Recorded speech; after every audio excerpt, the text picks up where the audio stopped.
বিপ্লব ভাই। জি ভাইয়া। তো আজকে আবার এসেছি আমাদের মাসুম বেল্লা তার এই হাগার কোটি টাকার মার্সিডিজ নিয়ে। 5 দিনের মধ্যে আপনার গাড়ি রেডি করে দিতে বলছিলাম। হ্যাঁ, এটা তো আপনি মামার বাড়ির মোয়া পেয়েছেন। আপনি ঢাইকা রাখছেন। তা বলছে আপনার গাড়ির কি পর্দা করাতে হয়? ভাই গাড়ি ডেকে রাখবো না, আপনি তো কোনো মালই আসে নাই। কেন মাসুম বেল্লার বাপের দেশ জাপান থেকে আনেন নে?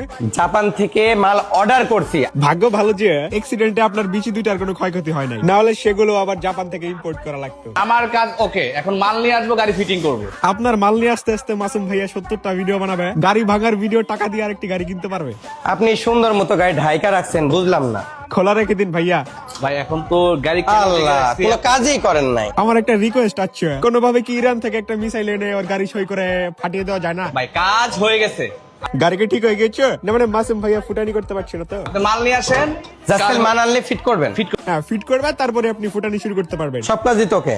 হ্যাঁ, মোটামুটি সব কাজই ওকে। এখন আপনার গাড়িটা শুধু পারমাণবিক বোমা দিয়ে। তাহলে আমি কালকে রং কিনে দিচ্ছি। আপনার যে কামলা চয়েস আবারও কি লাল টুকটুকে করবে নাকি কোনো মানসম্মত কালার দিবেন?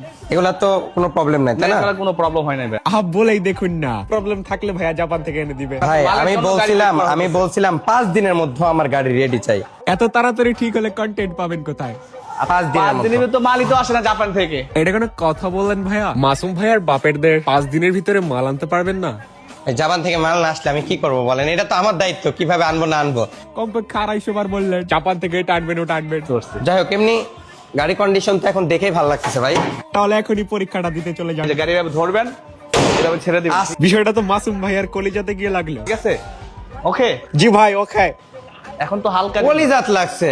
আর যখন অ্যাক্সিডেন্ট করে গাড়িটার সাফারি কিরকিরা করেছিলেন তখন বিচিতে লেগেছিল না? তো বন্ধুরা, আজকে মাসুম ভাইয়াকে নিয়ে সমালোচনা এখানে শেষ করছি। আসলে আমি একটু সমস্যা আছে, এই জন্য কন্টেন্টের উপর সময় দিতে পারছি না, এই জন্য আর কি মানে চোখের সামনে যা আসছে তাই রোস্ট করে ফেলছি।